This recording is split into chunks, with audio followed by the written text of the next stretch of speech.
বিসমিল্লাহির রহমানির রহিম। আহ, আমি আজকে দেখাবো বিকাশ কিভাবে ইন্টিগ্রেশন করতে হয়। তো প্রথমে যে কাজটা করবেন, প্রথমে ফাইল থেকে নিউ একটা প্রজেক্ট ক্রিয়েট করবেন। এমটি অ্যাক্টিভিটি থেকে নেক্সটে গিয়ে নাম, প্যাকেজ নেম এবং অ্যাপ্লিকেশন কোন ফোল্ডারে রাখবেন, জাভা কোন ল্যাঙ্গুয়েজে করবেন সেটা দিয়ে ফিনিশ দিবেন। তো আমি অলরেডি আমার করা হয়ে গিয়েছে, এই প্রজেক্টটি করা আছে আমার। তো প্রথমে কি করা লাগবে, প্রথমে হচ্ছে প্রজেক্ট ক্রিয়েট করার পরেই আপনি যে বিষয়টি করবেন, বিল্ড গ্রিডেলে এখানে অ্যাড করবেন ম্যাভিনের এই লাইনটুকু জাস্ট অ্যাড করে দিবেন, তাহলেই হবে। তারপরে অ্যাপ্লিকেশন গ্রিডেলে এখানে শুধু জেসন লাগবে বিকাশ ইন্টিগ্রেশনের জন্য, আর অন্য কিছু লাগবে না। এইটুকুই, জাস্ট এই দুইটা কাজ করলেই হয়ে যাচ্ছে। তারপরে আরেকটি কাজ করতে হবে, ম্যানিফেস্টে যেতে হবে। ম্যানিফেস্টে গিয়ে ইন্টারনেট পারমিশন লাগবে এবং ইন্টারনেট আছে কিনা যখন আপনি পেমেন্ট চেক আউট দিবেন তখন চেক করবেন যে ইন্টারনেট আছে কিনা, এই জন্য নেটওয়ার্ক স্টেটের পারমিশন লাগবে। আর এখানে জাস্ট একটা দেওয়া আছে যাতে কোনো ধরনের ক্যাশ না রাখতে পারে, যেহেতু বিকাশ ইন্টিগ্রেশন হবে এই কারণে ট্রাফিকটাকে ক্লিয়ার করে দিবে। এইটুকুই, অন্য কিছু নেই। তারপরে চলে যাচ্ছি কি কি লাগবে। এখানে হচ্ছে আমরা প্রথমে একটা মেইন অ্যাক্টিভিটি থাকবে। মেইন অ্যাক্টিভিটিতে কি রেখেছি দেখবেন, এখানে জাস্ট কত অ্যামাউন্ট দিচ্ছি আমি সেইটুকু রেখেছি। এখানে অ্যামাউন্ট রেখেছি, ইনট্যাক্সও দিয়ে রেখেছি, 15 ডিজিটের নিচ্ছি এবং নাম্বার ডেসিমাল মানে দশমিকও হতে পারে পেমেন্টের ক্ষেত্রে। এবং একটি বাটন রেখেছি, বাটনে ক্লিক করলে এটি পেমেন্টে নিয়ে নেবে। আপনাদের কি করতে হবে, আপনারা যখন কোনো একটি অর্ডার কমপ্লিট করবেন, অর্ডার কমপ্লিট করার সময় যে পেমেন্টটা পাবেন, আপনি জাস্ট এই পেমেন্টটা নিয়ে পরবর্তী অন্য একটি অ্যাক্টিভিটিতে সেটা পাস করে দিবেন। তো এখানে মেন অ্যাক্টিভিটি, আমি মেন অ্যাক্টিভিটিতে আমি হচ্ছে কত অ্যামাউন্টটা পে করবে সেই জিনিসটা নিচ্ছি। এখানে নেওয়ার পরে আমি বাটন ইনিশিয়ালাইজ করেছি, এডিট টেক্সট এবং বাটন, এবং যখন বাটনে ক্লিক করছে তখন কি করছে, চেক ইনপুটসে চলে আসছে এই মেথডে। এখানে আসার পরে যে ইনপুটটা দেওয়া হচ্ছে সেটা নিচ্ছে, সেটা যে ভ্যালিড কিনা সেটা চেক করার জন্য একটা ডাবল অ্যামাউন্ট রেখে দিচ্ছি এবং ট্রাই কাসের মধ্যে যে স্ট্রিংটা পাচ্ছি সেটাকে আমরা ডাবলে কনভার্ট করে ফেলছি। ডাবলে কনভার্ট করার পরে চেক করছি যে সেটা অ্যামাউন্টটা যদি 1 টাকার কম হয় তাহলে আমাকে একটা ইরর মেসেজ দিবে, আর যদি কম না হয় তাহলে এটা পুট এক্সট্রার মাধ্যমে অন্য একটি অ্যাক্টিভিটিতে পাঠিয়ে দিচ্ছে, বিকাশ অ্যাক্টিভিটি। এখানে দেখতে পাচ্ছেন তিনটি অ্যাক্টিভিটি আছে। একটা হচ্ছে মেইন অ্যাক্টিভিটি, আমরা এই অ্যাক্টিভিটিতে হচ্ছে কত পেমেন্ট করব সেটা নিব। বিকাশ অ্যাক্টিভিটি, এখানে বিকাশের ইন্টারনাল কাজগুলো হবে, মানে অ্যামাউন্ট নেওয়া, তারপরে হচ্ছে বিকাশ নাম্বার নেওয়া, পিন নাম্বার নেওয়া, ভেরিফিকেশন কোড নেওয়া। সবশেষে চেক আউট দিয়ে যখন সাকসেস হবে তখন পেমেন্ট সাকসেস অ্যাক্টিভিটিতে নিয়ে যাবে। তো আমি যখন এখানে সবকিছু তথ্য দিলাম, দেওয়ার পরে যখন আমি বিকাশ অ্যাক্টিভিটিতে যাচ্ছি, বিকাশ অ্যাক্টিভিটিতে কি রেখেছি, বিকাশ অ্যাক্টিভিটি এটা হচ্ছে বিকাশ কাজ করে তাদের কোনো, যেহেতু ওদের এসডিকে নেই, পুরো কাজটা করে ওয়েব ভিউর মাধ্যমে। যখনই আমরা এখানে চলে আসব এই ওয়েব ভিউর মাধ্যমে সব কাজটুকু হবে। তো আমি এখানে একটা ওয়েব ভিউ রেখেছি, ওয়েব ভিউ এবং একটা প্রোগ্রেস বার রেখেছি। ওয়েব ভিউ, প্রোগ্রেস বার, অ্যামাউন্টটা কত হবে সেটা আমি রেখে দিয়েছি এবং রিকোয়েস্ট রেখেছি, এটা হচ্ছে রিকোয়েস্ট, পেমেন্ট রিকোয়েস্ট ডাটাটা রাখার জন্য। তো আসার পরে আমি এটা ওয়েব ভিউ এবং প্রোগ্রেস বারটা ইনিশিয়ালাইজ করে রেখেছি। আমি প্রথমে চেক করছি যে আমরা যে হোম অ্যাক্টিভিটি থেকে, মেইন অ্যাক্টিভিটি থেকে ডাটাটা পাস করেছিলাম সেখান থেকে ডাটাটা পাচ্ছে কিনা। যদি ডাটা না পায় তাহলে দেখাবে যে কোনো অ্যামাউন্টটা আসেনি, যার কারণে পেমেন্টটা নিতে পারবে না, এখান থেকে রিটার্ন করবে। আর যদি যে তথ্যটা আমি বা ডাটাটা পাঠিয়েছি মেন অ্যাক্টিভিটি থেকে এখানে পেলে সে অ্যামাউন্টটা ইন্টারনেটের মাধ্যমে নিয়ে নিচ্ছে। তারপরে আমরা পেমেন্ট রিকোয়েস্ট, এই যে এখানে দেখেন পেমেন্ট রিকোয়েস্ট নামে একটা মডেল তৈরি করেছি। সেখানে কি কি আছে, অ্যামাউন্ট আছে, ইন্টেন্টটা হচ্ছে যে আমরা যে পেমেন্টটা নিব বিকাশের, সে পেমেন্টে তাদের বিভিন্ন ধরনের ক্যাটাগরি আছে, সেলস ক্যাটাগরি, অথরাইজ। তো আমরা কোন ইন্টেন্টের মাধ্যমে এটা পে করছি সেই জিনিসটা পাঠাতে হবে। তো অ্যামাউন্ট নিচ্ছি এবং ইন্টেন্ট নিচ্ছি, দুইটা মডেল তৈরি করা আছে এখানে। পেমেন্ট রিকোয়েস্টের মডেলে আমরা অ্যামাউন্ট এবং আমাদের ইন্টেন্ট হবে সেল। সেলটা আমরা এখানে অ্যাড করে দিচ্ছি। এখন অ্যাড করার পরে আমরা সেটাকে যে মডেলটা পেলাম সেই মডেলকে জেসন স্ট্রিং এ কনভার্ট করে নিচ্ছি এবং স্ট্রিংটা রাখছি কোথায়, আমরা এই যে এখানে প্রথমে একটা রিকোয়েস্ট নামে স্ট্রিং তৈরি করেছিলাম সেই স্ট্রিং এর মধ্যে রেখে দিচ্ছি। এবার ওয়েব ভিউ সেটিংস তৈরি করছি, জাভাস্ক্রিপ্ট এনাবল করছি। এনাবল করার পরে ক্লিক এনাবল, জাস্ট এগুলো সব এনাবল করা হচ্ছে, ক্যাশটা যাতে ক্লিয়ার হয়ে যায়, কোনো ক্যাশ থাকবে না।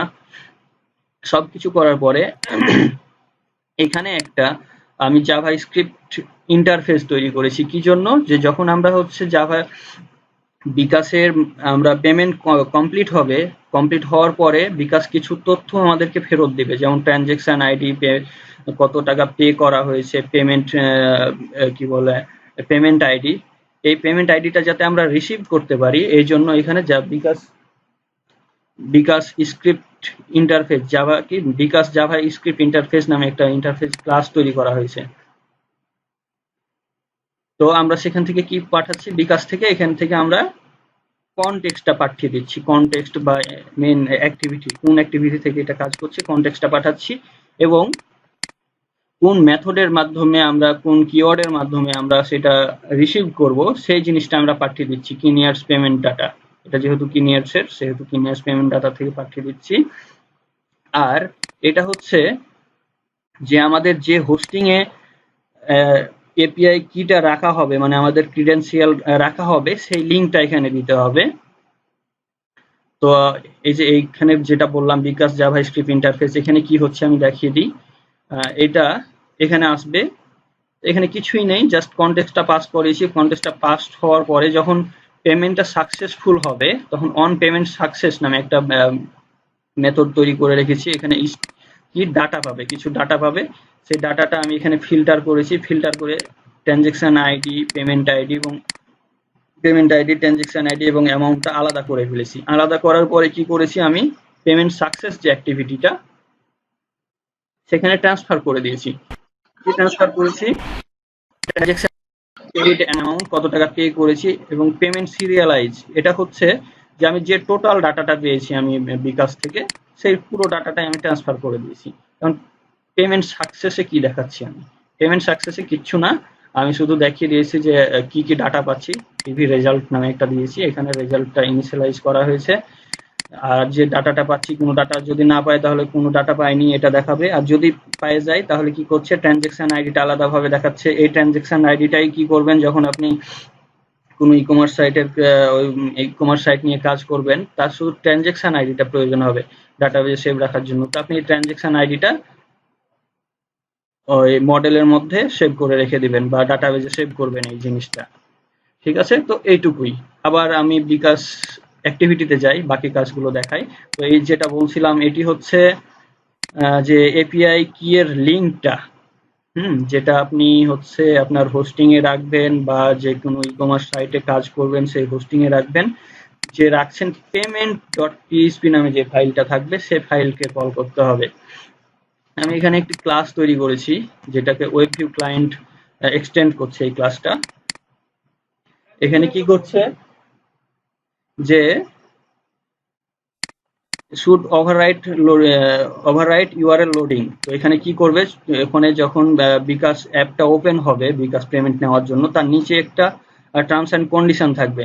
তো যদি ওই টার্মস অ্যান্ড কন্ডিশনে ক্লিক করা হয় তাহলে যে প্রথমে যে ইউআরএলটা দিয়েছিলাম আমি, এই ইউআরএলটা, সেই ইউআরএলটা ওভাররাইট করে এই ইউআরএলটা তারা শো করবে। এটুকু না, প্রয়োজন নেই অত কিছু। তারপরে যখন পেজটা স্টার্ট হবে তখন যে প্রোগ্রেস বারটা দেখিয়েছি সেটা ভিজিবল হয়ে যাবে, যাতে হ্যাঁ দেখায় যে কাস্টমার যাতে বুঝতে পারে হ্যাঁ এটা প্রোগ্রেস চলছে। তারপরে যখন ফিনিশ হয়ে যাবে তখন পেমেন্ট রিকোয়েস্টের যে ডাটাগুলো আছে সেটা জাভাস্ক্রিপ্টের মাধ্যমে পাঠিয়ে দিবে, পেমেন্ট রিকোয়েস্টটা পাঠাবে আর এখানে ভিজিবিলিটা চলে যাবে। এইটুকুই। অন ব্যাক প্রেসে দিয়ে রেখেছি পেমেন্ট ক্যান্সেল অ্যালার্ট, মানে যখন কেউ সাপোজ বিকাশ পেমেন্ট চলছে এই সময় কেউ ব্যাক প্রেস ক্লিক করলো তখন কি হবে? তখন সে প্রথমে মানে যদি পেমেন্টটা চলছে এই সময় ব্যাক প্রেস করে তাহলে তো আগের অ্যাক্টিভিটিতে চলে যাবে, বিকাশ পেমেন্টটা ক্যান্সেল হয়ে যেতে পারে। তো কি করছি, যাতে ক্যান্সেল না হয় প্রথমে একটা অ্যালার্ট দিবে যে স্যার আপনি কি বিকাশ পেমেন্টটা ক্যান্সেল করতে চাচ্ছেন।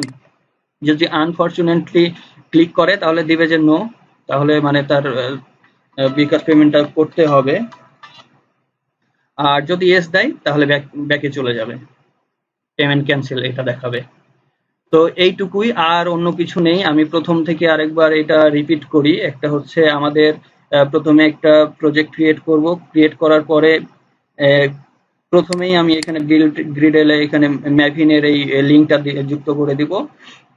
তারপরে অ্যাপ্লিকেশন গ্রিডেল ফাইলে জাস্ট জিসন কনভার্ট করার জন্য এই লাইব্রেরিটা যুক্ত করব। ওকে, তারপরে মেন ম্যানিফেস্টে যাই। ম্যানিফেস্টে গিয়ে ইন্টারনেট পারমিশন লাগবে, সেটা দিব, এবং আমরা ইন্টারনেট পারমিশন আছে কিনা বা ইন্টারনেট মোবাইলে আছে কিনা এটা চেক করার জন্য নেটওয়ার্ক স্টেটের এটা দিব। তারপরে যেহেতু বিকাশ পেমেন্ট আমাদের ক্যাশে কোনো কিছু রাখা যাবে না ওই পেজের কারণে এটাকে ট্রাফিককে ক্লিয়ার করে রাখবো সব সময়। তো এইটুকুই। তারপরে হচ্ছে আমাদের 3টি অ্যাক্টিভিটি লাগবে, আরো অ্যাক্টিভিটি কমিয়ে আনা যাবে, কিন্তু আমি 3টি অ্যাক্টিভিটিতে করেছি। প্রথমে কি করেছি, মেইন অ্যাক্টিভিটিতে আমি কত টাকা পে করতে হবে এটা ইনপুট হিসেবে নিচ্ছি। এটা নেওয়ার পরে এখান থেকে যে ইনপুটটা পাচ্ছি, ইনপুটটাকে আমি পাস করে দিচ্ছি কোথায়, বিকাশ অ্যাক্টিভিটিতে অ্যামাউন্টটা রিসিভ করছি। রিসিভ করার পরে একটা পেমেন্ট রিকোয়েস্ট নামের যে মডেল আছে সেই মডেলে অ্যামাউন্ট এবং আমাদের বিকাশের যে ইনটেন্ট হবে মানে সেল অথবা অথরাইজ সেটা সেট করে দিচ্ছি। সেটাকে কনভার্ট করে নিচ্ছি স্ট্রিং এ কনভার্ট করে এই রিকোয়েস্টটাকে আমি পাঠিয়ে দিচ্ছি। কোথায় পাঠিয়ে দিচ্ছি, এই জায়গাতে যখন পেজটা লোড ফিনিশ হয়ে যাচ্ছে তখন আমি এই রিকোয়েস্টটাকে পাঠিয়ে দিচ্ছি বিকাশের ব্যাকএন্ডে। পাঠানোর পরে কি হচ্ছে, যে ডাটাটা পাঠাবে সে ডাটাটাকে রিসিভ করার জন্য আমরা এখানে একটা জাভাস্ক্রিপ্ট ইন্টারফেস তৈরি করেছি এবং সেখানে কনটেক্সট এবং কোন কিওয়ার্ডের মাধ্যমে সেটা রিসিভ করব সেই কিওয়ার্ডটা দিয়েছি এখানে। তারপরে এখানে দিয়েছি আমরা হোস্টিং এর লিঙ্কটা দিয়েছি। লিঙ্ক কোনটা দিয়েছি এটা খেয়াল করবেন, এটা দিয়েছি payment.php। ওখানে কয়েকটা ফাইল থাকবে হোস্টিং এ, আমি কিছুক্ষণ পরেই সেটা দেখাবো। এখানে দিয়েছি payment.php, এটা মনে রাখবেন। এখান থেকে তাহলে বিকাশ জাভাস্ক্রিপ্ট ইন্টারফেসে যাই, এখানে কনটেক্সটটা আমরা রিসিভ করেছি এবং অন পেমেন্ট সাকসেসে আমরা কিছু ডাটা রিসিভ করছি। সেই ডাটাটা রিসিভ করার পরে কি করছি, আমরা আবার ইন্টেন্টের মাধ্যমে পেমেন্ট সাকসেস অ্যাক্টিভিটিতে আমরা পাঠিয়ে দিচ্ছি, অথবা আমরা এখানেই প্রসেস করে ডাটাবেজে ডাটাগুলো সেভ করে নিতে পারি। তো আমি পেমেন্ট সাকসেস অ্যাক্টিভিটিতে যাচ্ছি, সেখানে গিয়ে ট্রানজ্যাকশন আইডি, পেড অ্যামাউন্ট, আদার যে ডাটাগুলো আছে সবগুলোকে ভিউ করে দিচ্ছি। এইটুকুই। এখন আমি চলে যাই আমাদের হোস্টিং এ যাই, যে হোস্টিং এ কিভাবে ডাটাটা থাকবে। এইখানে দেখতে পাচ্ছেন আমার হোস্টিং এর ডাটাগুলো এইভাবে আছে। কি কি থাকে, সিএসএস থাকে, সিএসএস এর কিছু ফাইল থাকে, ফন্টস থাকে, বিকাশের যে লোগোটা থাকে সেই লোগোটা ইমেজ ফাইলের মধ্যে থাকে, জেএস এর তাদের ডিফল্ট কিছু জিনিস থাকে, config.json এটা হচ্ছে টেস্টিং এর জন্য, টেস্টিং করার জন্য, এবং config লাইভ যেটা এটা হচ্ছে সরাসরি যে বিকাশ থেকে ক্রিডেন্সিয়াল গুলো পাওয়া যাবে, ইউজার আইডি, পাসওয়ার্ড, সেইগুলো এখানে থাকবে। তারপরে থাকবে ক্রিয়েট পেমেন্ট নামে একটা ফাইল থাকবে, এক্সিকিউট পেমেন্ট সাকসেস এবং টোকেন। তো যখন আমরা অ্যান্ড্রয়েড অ্যাপ থেকে ডাটাটা পাঠাই আমরা কি কল করি, যে payment.php আছে না, এই ফাইলটাকে কল করি। তো এই ফাইলটাকে যখন কল করা হয় তখন কি হয় দেখাই, এখানে যখন কল করা হয় তখন সে token.php, দেখেন এখানে আসলে token.php নামের যে ফাইলটা কল করছে। তাহলে যখন এখানে আসছি তখন টোকেনটাকে প্রথমে ক্রিয়েট করছে, টোকেনটাকে ক্রিয়েট করার পরে তার একটা টোকেন তৈরি করছে, টোকেন তৈরি করে কি করছে, তারপরে ক্রিয়েট পেমেন্ট নামে একটি অপশন আছে, এখানে ক্রিয়েট পেমেন্টটা তৈরি করছে। এই যে দেখেন ক্রিয়েট পেমেন্ট ফাইলটাকে সে কল করছে। তো যখন এই যে হয়ে গেল, এখানে একটা জিনিস মনে রাখবেন, এখানে যে অ্যামাউন্টটা পাচ্ছি সেই গেট মেথডের মাধ্যমে অ্যামাউন্টটা পাচ্ছি, আর এখানে যে ইনভয়েস আইডিটা তৈরি হবে এটা অবশ্যই ইউনিক হতে হবে। তো আমি এখানে কি নিয়েছি, টাইমটা নিয়েছি, টাইম স্ট্যাম্পে যে আমরা মিলি সেকেন্ডে যে টাইমটা পাই সেটা নিচ্ছি, তারপরে একটা হাইফেন দিয়ে আরেকটি নাম্বার নিচ্ছি। এখানে পিএইচপিতে যারা বুঝেন, এপিআই কাজ করেছেন, ডট মানে হচ্ছে প্লাস। তাহলে এখানে একটা টাইম স্ট্যাম্প নিচ্ছি, এখানে একটা র্যান্ডম নাম্বার নিচ্ছি, দুইটা র্যান্ডম নাম্বার নিয়ে যোগ করে একটা আলাদা তৈরি হচ্ছে। কনফিগ লাইভ এই ফাইলটা আমরা অ্যাক্সেস করছি কিসের জন্য? এখান থেকেই এই কনফিগ ডট লাইভে যে দেখেন আপনাকে দেখাচ্ছি, কনফিগ ডট লাইভেই এই যে সিক্রেট কি, এপিআই কি, ইউজার নেম, পাসওয়ার্ড, টোকেন এগুলো দেওয়া থাকবে। আমি এগুলো হাইড করে ফেলেছি কারণ এগুলো গোপনীয় জিনিস। এখানে আপনার যে বিকাশ ইন্টিগ্রেশন করার সময় বিকাশ থেকে যে টোকেন পাবেন সেই টোকেন দিবেন, পাসওয়ার্ড দিবেন, ইউজার নেম দিবেন, সিক্রেট কি দিবেন, এখানে অ্যাপ কি পাবেন সেগুলো দিবেন। এটাকেই হুবহুব কপি করবেন। আমি এগুলো হচ্ছে আমার ভিডিওর যে লিংক সেখানে আমি এই ফাইলগুলো যুক্ত করে দিব। হুবহুব কপি করবেন, জাস্ট এখানে এপিআই কি গুলো বসিয়ে দিবেন, আদারওয়াইজ কাজ করবে না। আর কোনো সমস্যা হলে আবার নক দিবেন আমাকে ইমেলে অথবা ফেসবুকে, আমি বাকি কাজগুলো দেখাই। এরপরে কি হচ্ছে, এক্সিকিউট পেমেন্ট হচ্ছে। এক্সিকিউট পেমেন্টটা যখনই কমপ্লিট হয়ে যাচ্ছে তখন কিছু ডাটা আমাদেরকে ফেরত দিবে। সেই ডাটাটা হচ্ছে আমাদের রিসিভ করতে হবে কোথায়? যখন পেমেন্ট কমপ্লিট হয়ে যাচ্ছে, এক্সিকিউটও কমপ্লিট হয়ে যাচ্ছে, তখন এটা সাকসেস ডট এইচটিএমএল মাধ্যমে আমরা এই পেজে নিয়ে যাবে আমাদেরকে। তো এই পেজে যখন নিয়ে আসছে তখন আমরা এখানে জাভা স্ক্রিপ্ট নিচ্ছি। আমি আসলে অত এটা সম্পর্কে জানি না, বোঝার দরকার নাই, আমি আপনাকে এটাকে বলি। এখানে হচ্ছে ফাংশন নামে একটা তৈরি করা আছে, সুইচ টু মেইন। মানে সুইচ টু মেইন বলতে আমরা যে এই যে ক্লিনিয়ার্স পেমেন্ট ডাটা করেছিলাম ডট ওয়ান্স পেমেন্ট সাকসেস, আর এখান থেকে এই কোয়ারিটা পাস করে দিচ্ছে। এখানে যে পেমেন্ট ডাটা এটা কোথায় ছিল আপনাদেরকে দেখাই আবার, এটা ছিল বিকাশ অ্যাক্টিভিটিতে এই যে ক্লিনিয়ার্স পেমেন্ট ডাটা এইটা এটা দিয়েছি। তারপরে কি দেওয়া হয়েছে দেখেন, তারপরে দেওয়া হয়েছে অন পেমেন্ট সাকসেস। এটা বিকাশ স্ক্রিপ্টে এখানে দেখেন অন পেমেন্ট সাকসেস। তাহলে বিকাশের এখানের এই কিওয়ার্ডটা দিতে হচ্ছে এবং অন পেমেন্ট সাকসেস এই মেথডটা দিতে হচ্ছে। এবং আমরা যেহেতু স্ট্রিং রিসিভ করছি এই কারণে আমরা এই যে কোয়ারি স্ট্রিং যে পাচ্ছি আমরা সেই ডাটাটা ওখানে পাস করে দিচ্ছি, দিয়ে আমরা এই যে সুইচ টু মেইন এই ফাংশনটাকে কল করছি। এখানে যখনই কল করছি তখন পেমেন্টটা যখনই সাকসেস হয়ে যাচ্ছে তখন এখান থেকে এই কিওয়ার্ডের মাধ্যমে এই মেথডের মাধ্যমে স্ট্রিংটাকে আমরা আমাদের কাছে পাঠিয়ে দিচ্ছে, আর আমরা তখন সেটা এখানে রিসিভ করার পরে আমরা পেমেন্ট সাকসেসে বাকি কাজগুলো করছি।